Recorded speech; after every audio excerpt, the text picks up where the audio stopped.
Dans le premier chapitre de trigonométrie, on avait appris à calculer une valeur manquante dans un triangle rectangle lorsqu'on connaît un angle. Et bien dans ce chapitre, on va apprendre à trouver la longueur d'un angle quand on connaît 2 ou 3 mesures dans un triangle rectangle. Donc l'objectif est toujours de connaître les définitions de cosinus, sinus et tangente, que ça vous connaissez déjà, et calculer dans un triangle la mesure d'un angle manquant. Donc propriété et définition dans le grand 1, c'est le rappel du premier cours. Dans un triangle ABC rectangle en B, les rapports AB divisé par AC, BC divisé par AC et BC divisé par AB ne dépendent que de la mesure de l'angle A. Ces rapports sont appelés respectivement cosinus, sinus et tangente de l'angle A et notés cos A, sinus A et tangente A. Donc ici nous avons notre angle A et notre triangle est rectangle en B.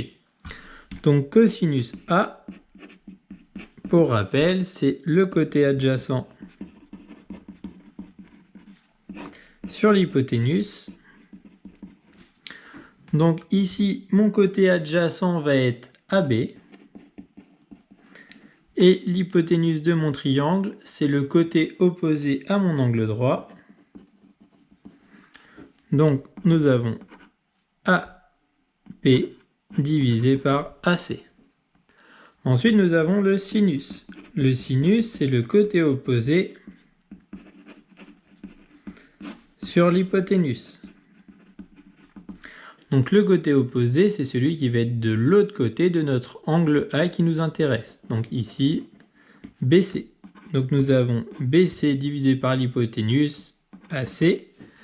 Et enfin, la tangente. Donc c'est notre côté opposé divisé par le côté adjacent.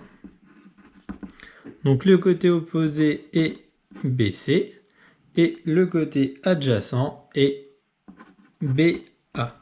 Donc ça, c'est le rappel des définitions qu'on avait vues cette année. Et donc maintenant, ce qu'on va pouvoir faire, c'est calculer la mesure d'un angle manquant avec l'aide de la calculatrice. Donc pour trouver la valeur d'un angle, on va utiliser la touche seconde.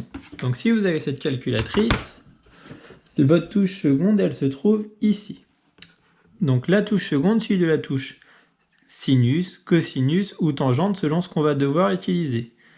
Et donc ensuite, on va rentrer la valeur. Donc en fait, quand on va ici, si on clique seulement sur sinus, donc ça nous donne notre sinus. Mais si on applique sur seconde sinus, ça va nous donner arc sin.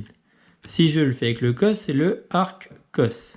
Et si je le fais par seconde, c'est le arc tan. Donc en fait, c'est des fonctions arc sinus, arc cosinus, arc tangente. En fait, c'est des fonctions inverses de la fonction sinus, cosinus et tangente que vous verrez plus tard, pas cette année, mais au lycée.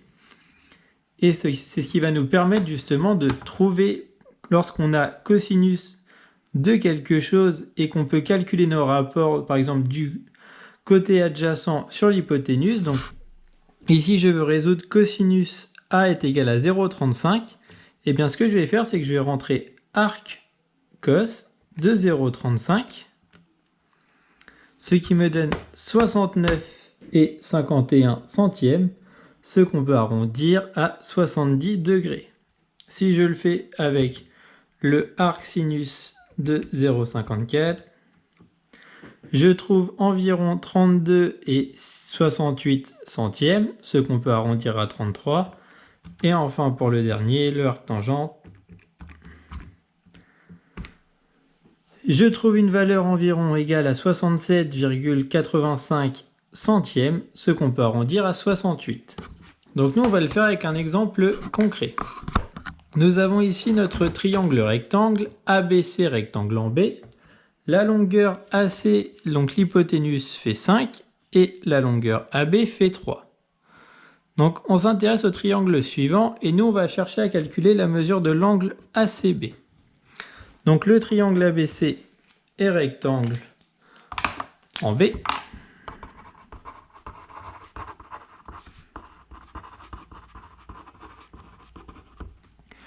L'hypoténuse est le côté AC.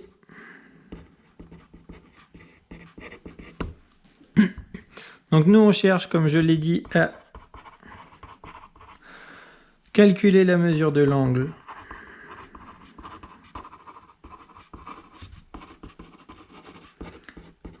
ACB.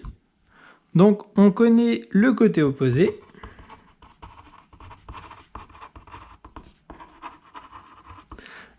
AC.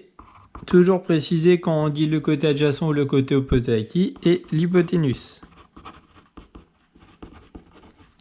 Donc quelle est la formule qui regroupe le côté opposé et l'hypoténuse? C'est le sinus. Donc on utilise donc le sinus de l'angle C. Donc le sinus c'est le SOH, donc le côté opposé donc ça va être AB, divisé par l'hypoténuse AC. On a alors sinus C et on va remplacer par nos valeurs, donc 3/5. Et c'est donc maintenant ici qu'on va utiliser la calculatrice. Donc on a notre angle C qui va être égal à sinus moins 1 de 3/5 ou alors arc sinus selon les calculatrices. Et donc quand je vais effectuer ce calcul, je vais trouver un angle C d'environ égal à 36,87 centièmes. Donc mon angle C est d'environ égal à 36,87 degrés.